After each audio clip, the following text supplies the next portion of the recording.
Hi అండి. ఈరోజు video వచ్చేసి కంప్యూటర్ వర్క్ బ్లౌజ్‌ని కటింగ్ చేసి చూపిస్తున్నాను. దీన్ని పర్ఫెక్ట్‌గా ఇలా కనుక కటింగ్ చేసి కుట్టారంటే ఫినిషింగ్ చాలా బాగుంటుందనమాట. వాళ్ళు వర్క్ ఎలా వేసినా సరే మనం నీట్‌గా కుట్టామంటే చాలా పర్ఫెక్ట్‌గా కుదురుతాయన్నమాట బ్లౌజులు. చూడండి, ఇది వచ్చేసి బ్యాక్‌గ్రౌండు.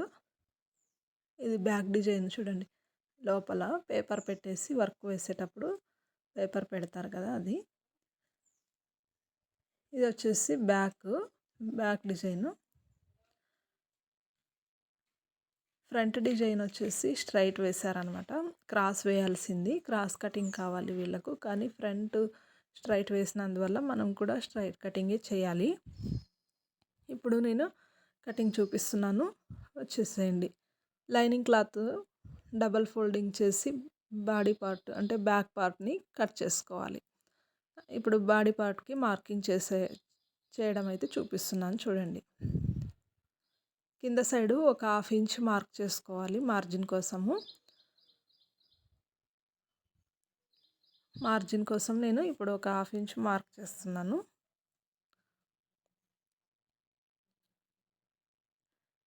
ఇలా ఒక 1/2 ఇంచ్ మార్జిన్ అంటే ఇది కొంచెం 1/2 ఇంచ్ కంటే ఎక్కువగానే ఉంది. క్రాస్ తీసేస్తాను కాబట్టి సరిపోతుంది.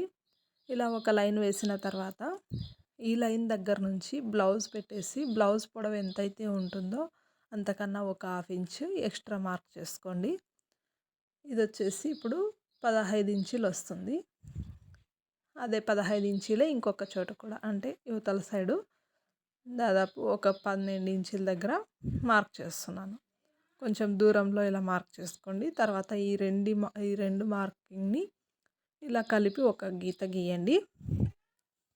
ఇలా గీసిన గీత మీద షోల్డర్ మార్క్ చేసుకోవాలి. షోల్డర్ మార్కింగ్కి ఎంత అనేది ఈ బ్లౌజ్కి ఎంత తీసుకుంటారనేది మనకు ఎలా తెలుస్తుందంటే ఇలా బ్లౌజ్ని ఫోల్డింగ్ చేసి పెట్టేసామంటే ఈ ఆది బ్లౌజ్కి షోల్డర్ ఎంత ఉందో తెలిసిపోతుంది అనమాట. చూడండి, 5.5 ఇంచులు తీసుకున్నారు. దీన్ని 5.5 ఇంచులు షోల్డర్ పెట్టారు. ఇక చెస్ట్ లూజ్ మార్క్ చేసుకోవాలి. 5.5 కరెక్ట్గా ఉంది. బ్యాక్గ్రౌండ్ వచ్చేసి 9.5 వస్తుంది. ఇలాగా బ్యాక్గ్రౌండ్ గీసిన తర్వాత ఆర్మోల్ డౌన్ తీసుకోవాలి 6 ఇంచీలు. 6 ఇంచులకి మార్క్ చేస్తున్నాను. ఇలా ఎల్ షేప్లో రావాలన్నమాట.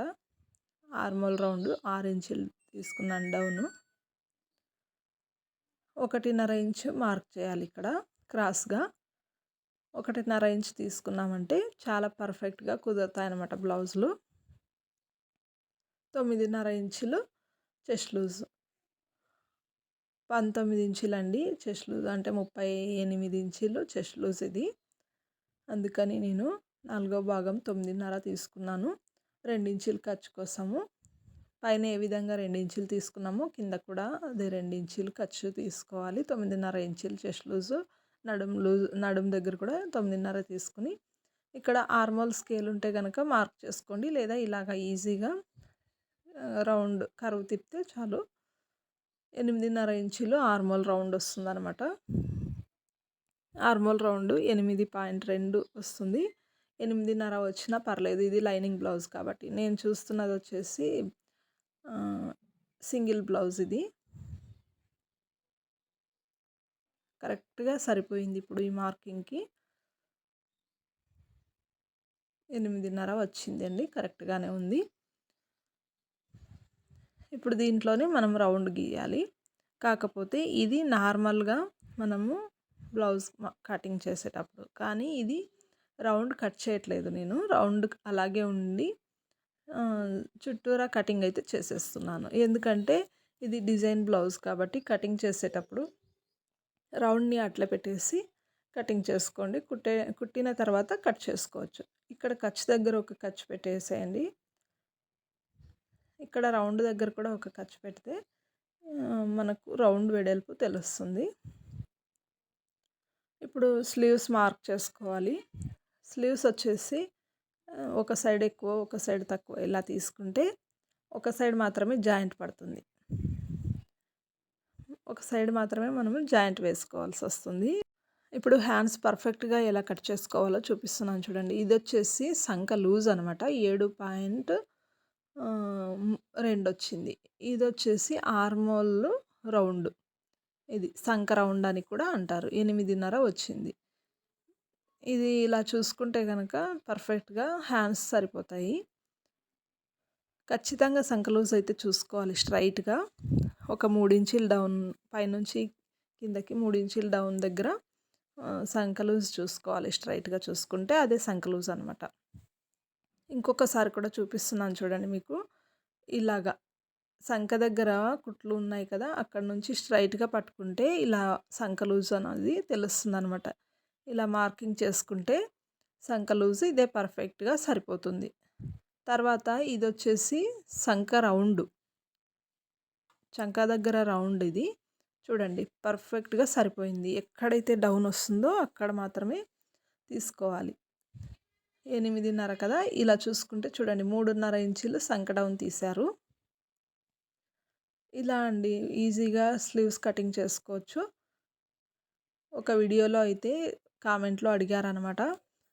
చేతులు కరెక్ట్‌గా అయితే మాకు అర్థం కాలేదని. ఈ వీడియో చూసారంటే అర్థమవుతుంది.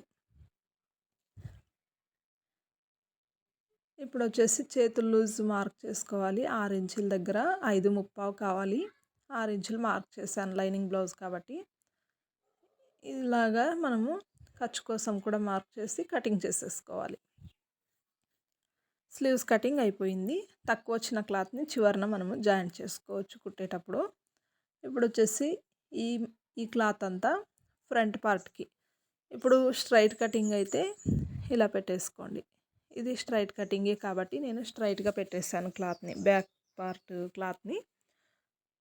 ఇలా స్ట్రైట్‌గా పెట్టిన తర్వాత మొత్తం ఇది ఎలా ఉంటే అలాగా మార్కింగ్ అయితే చేసేసుకోండి. సేమ్ ఇది ఎలా ఉంటే అలాగే మార్క్ చేసిన తర్వాత ఇలా నీట్‌గా మార్కింగ్ అయిన తర్వాత కింద సైడ్ కూడా అంతే మార్క్ చేసుకోండి. అయిపోయింది కదా మార్కింగు.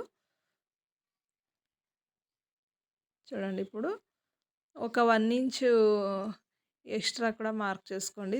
ఫస్ట్ అయితే రౌండ్ దగ్గర మార్క్ చేసుకోండి. ఇలాగ కన్‌ఫ్యూజ్ కాకుండా ఒక స్ట్రెయిట్ లైన్ అయితే వేసేసుకోండి. ఈ బ్లౌజ్‌కి ఎంతైతే రౌండ్ ఉంటుందో అంత మార్క్ చేసుకోండి ఫస్ట్. అంటే ఉక్స్ పట్టి సైడ్ చూసుకోండి తెలుస్తుంది. మేమైతే ఉక్స్ పట్టి లెఫ్ట్ సైడ్ కుడతాము. అందుకని నేను లెఫ్ట్ సైడే తీసుకుంటున్నాను. ఇలా మార్క్ చేసిన తర్వాత కటింగ్ అయితే చేయకండి. ఇప్పుడు ఈ మార్కింగ్ రౌండ్ మార్కింగ్ దగ్గర నుంచి మనము కిందకి ఈ బ్లౌజ్‌కి ఎంతైతే ఉందో చూడండి. ఇప్పుడు తిరగేసి చూపిస్తున్నాను. ఇక్కడికి కదా ఖర్చు. కుట్టు ఇక్కడికుంది. 1 ఇంచ్ ఎక్స్ట్రా తీసుకోవాలి. అక్కడ నుంచి కిందకి 1 ఇంచ్ ఎక్స్ట్రా తీసుకుంటే సరిపోతుంది. ఇప్పుడు చెస్ట్ డాట్స్ కోసము ఇలా చూసుకోండి. ఇలా మార్కింగ్ చేసుకుంటే ఖర్చుతో సహా సరిపోతుంది. ఇలా స్ట్రైట్ లైన్ వేసేయండి. ఈజీగా మీకు చెప్పడానికి కోసం ఇలా స్ట్రైట్ లైన్ వేశాను. తర్వాత ఈ రౌండ్ వెడల్పు 13.5 ఉంది చూడండి చెస్ట్ డాట్ పొడవు. రౌండ్ ఎంతైతే వెడల్పు ఉంటుందో సమానంగా దీనికి సమానంగా 2.5 ఉంది కదా 2 ఇంచీలు 2.75 2 ఇంచీలు ఇలా మార్క్ చేసిన తర్వాత చెస్ట్ డాట్ ఇదే అనమాట. ఇప్పుడు ఇక్కడ నుంచి ఒక లైను ఇలా క్రాస్ చేస్తే చాలు.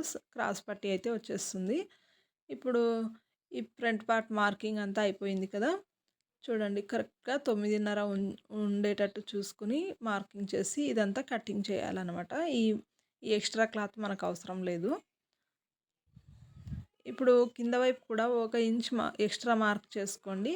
ఇక్కడే క్రాస్ బెల్ట్ కూడా వస్తుంది. మళ్ళీ మనము మార్క్ చేసి అవసరం లేకుండా.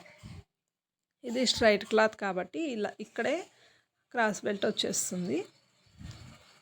ఇప్పుడు కటింగ్ చేసేద్దాం. కటింగ్ వీడియో అర్థమైంది అనుకుంటాను. ఇప్పుడు కింద ఈ లైన్ దగ్గర నుంచి కట్ చేసుకుంటే ఇక్కడే క్రాస్ పట్టి వచ్చేస్తుంది. మనం సపరేట్గా మళ్ళీ మార్కింగ్ చేయాల్సిన పని లేకుండా ఇక్కడ క్రాస్ పట్టి తీసేసాం. ఇక్కడ ఒక ఖర్చు ఇక్కడ ఒక ఖర్చు టక్స్ కోసము. ఇది ఫ్రంట్ రౌండ్ కట్ చేయకుండా పైన మాత్రమే కట్ చేయాలి. పొరపాటున కటింగ్ చేయకండి, ఎందుకంటే డిజైన్ ఉంది కదా. ఇప్పుడు ఆర్మోల్ దగ్గర షేప్ తీయాలి కాబట్టి ఒక 7 పాయింట్స్ దగ్గర ఒక డాట్ పెట్టి ఇలా కలిపాను నేను. షేప్ కూడా తీసాననమాట. ఇక షేప్ తీసిన తర్వాత మనం కుట్టుకునేటప్పుడు డైరెక్ట్గా కుట్టుకోవచ్చు. హ్యాండ్స్ మాత్రమే షేప్ తీయాలి. ఇంకా ఇక్కడ కొంచెం ఖర్చు పెట్టి ఈ ఎక్స్ట్రా క్లాత్ని కట్ చేయాలి. ఎందుకంటే కుట్టుకునేటప్పుడు మనం మర్చిపోయి కుట్టుకుంటే కనుక ఫ్రంట్ రౌండ్ లూజ్ ఎక్కువ వచ్చేస్తుంది. అందుకని ఎప్పటికప్పుడే జాగ్రత్తగా కట్ చేసుకోండి. ఇదే క్రాస్ పట్టి పెట్టేసి ఇంకొక 2 క్లాత్లు అయితే కావాలి కదా మనకు. మెయిన్ క్లాత్ 2, ఇవి ఒక 4 లైనింగ్ క్లాత్లు సరిపోతాయి అన్నమాట. ఇప్పుడు ఈ క్రాస్ పట్టీని పెట్టేసి ఇలా కట్ చేసుకోండి. ఇంకొక 2 పీసులు సమానంగా ఉండేటట్టు చూసి కట్ చేసుకోండి. ఎందుకంటే మళ్ళీ కటింగ్ అయితే చేయాల్సిన అవసరం లేదు. మనం మెయిన్ క్లాత్ని ఎక్స్ట్రా కట్ చేసుకుంటే సరిపోతుంది. ఎవరైనా సరే మన వీడియోస్ని ఫస్ట్ టైం చూస్తున్నట్లయితే సబ్స్క్రైబ్ చేయండి. పక్కనే ఉన్న ఆల్ అనే బెల్ ఐకాన్ని క్లిక్ చేసి మన వీడియోస్ అన్నీ ముందుగానే రావడానికి కోసం మీరు క్లిక్ చేయాల్సిందే. ఎందుకంటే మన వీడియోస్ అన్నీ నోటిఫికేషన్లో ఆన్లో పెట్టినట్టు అనమాట, ఆల్ అనే బెల్ ఐకాన్ని క్లిక్ చేస్తే. ఇప్పుడు చూడండి, బ్యాక్ రౌండ్ దగ్గర ఎలా కట్ చేసుకోవాలో చూపిస్తున్నాను. ఈ డిజైన్ మనకు తగులుతుంది కదా వేలికి, చూస్తున్నారు కదా. ఇలాగ చూసుకొని జాగ్రత్తగా 2 సమానంగా ఉంచేసి ముడతలు లేకుండా క్లాత్ని జాగ్రత్తగా చూసి బ్యాక్ పార్ట్ని కట్ చేసుకోండి. చూడండి, డిజైన్కి ఒక 1/2 ఇంచ్ షోల్డర్ వైపు వదిలేసి ఇక్కడ ఒక 1/2 ఇంచ్ మాత్రమే ఇలాగ చూడండి. ఇక్కడ షోల్డర్ వైపు, ఎందుకంటే స్టిచ్చెస్ పడతాయి కదా, అందుకని ఒక 1/2 ఇంచ్ లైనింగ్ క్లాతే ఎక్కువ ఉండేటట్టు చూసుకొని కట్ చేసుకోండి. ఇక్కడ సమానంగా కట్ చేసిన తర్వాత అడుగున కూడా, అంటే నడుము దగ్గర కూడా నీట్గా కరెక్ట్గానే కట్ చేసుకోండి. ఎక్కువ తక్కువ ఉంటే కనుక మనం కుట్టుకునేటప్పుడు సరిగ్గా రావన్నమాట.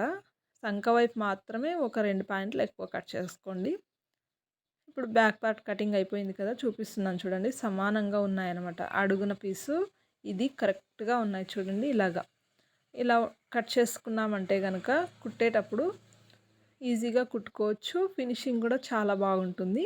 కస్టమర్లు కూడా హ్యాపీగా ఫీల్ అవుతారనమాట. ఇది స్టిచ్చింగ్ వీడియో కూడా అప్లోడ్ చేస్తానండి.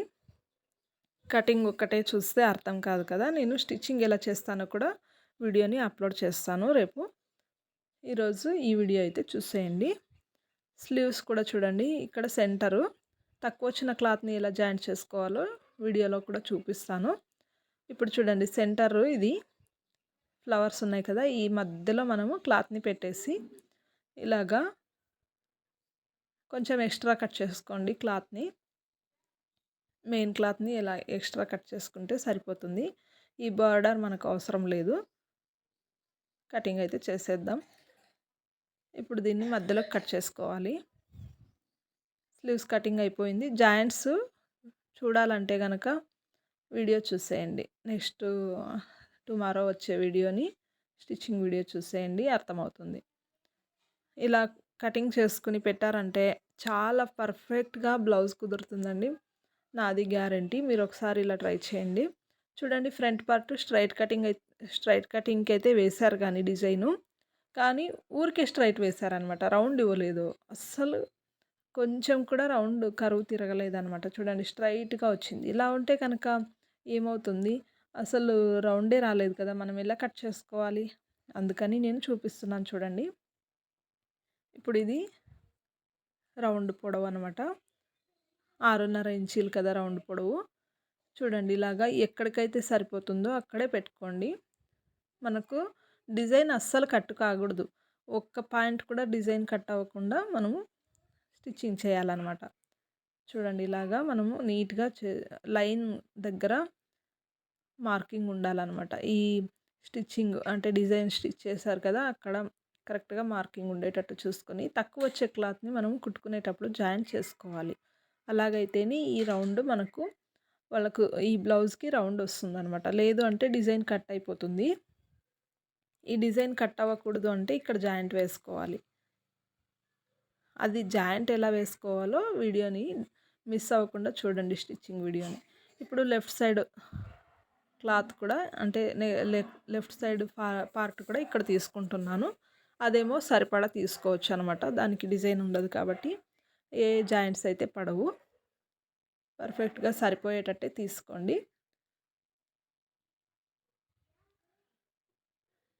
ఇలా కట్ చేసిన తర్వాత అన్నీ నీట్‌గా ఒక చోట పెట్టేసుకోండి. మీరు కుట్టేటప్పుడు ఈజీగా దొరుకుతాయన్నమాట. ఇప్పుడు క్రాస్ బెల్ట్‌కి ఈ క్లాత్ సరిపోతుంది. క్రాస్ పట్టీ పీసు కరెక్ట్‌గా సరిపోతుంది కాబట్టి ఇక దీన్ని ఈ రెండిటిని కట్ చేసుకోవచ్చు.